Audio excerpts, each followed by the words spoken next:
We're gonna go over the reverse Nordic, also called a natural leg extension.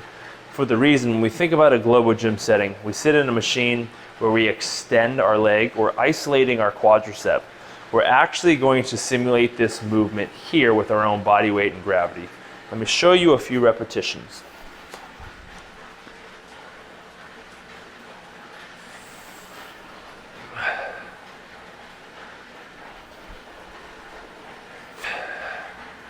So when I'm getting set up for this movement, I'm putting my knees either hip width or slightly outside.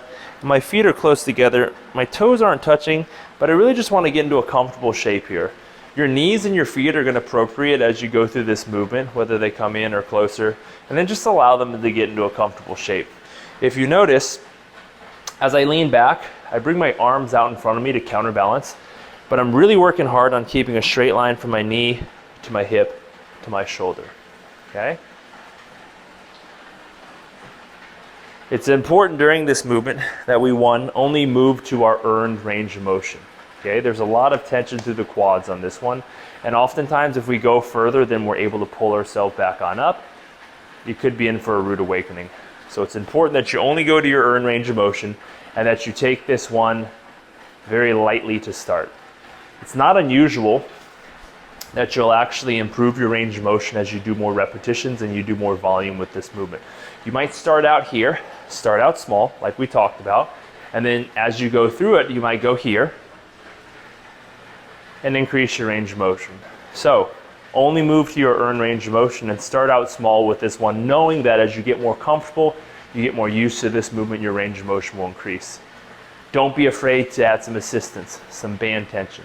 So anchor this band onto a rig post or something that's going to be suitable to hold band tension, and then execute the same movement. If you notice, just by stretching the band tension is going to pull you back, but don't be afraid to pull with your arms as well, so long that you maintain knee, hip, shoulder alignment. And as you do this movement, you're going to quickly find how much tension is in your quadriceps as you go back, and then also as you pull yourself back on up, how much your shin and your forefoot is pushing into the ground. Utilize your quads to come back on up. Again, take this one lightly, start out small, knowing that your range of motion will increase as you go through this movement, and don't be afraid to use some band tension. That right there is the reverse Nordic, also known as the natural leg extension.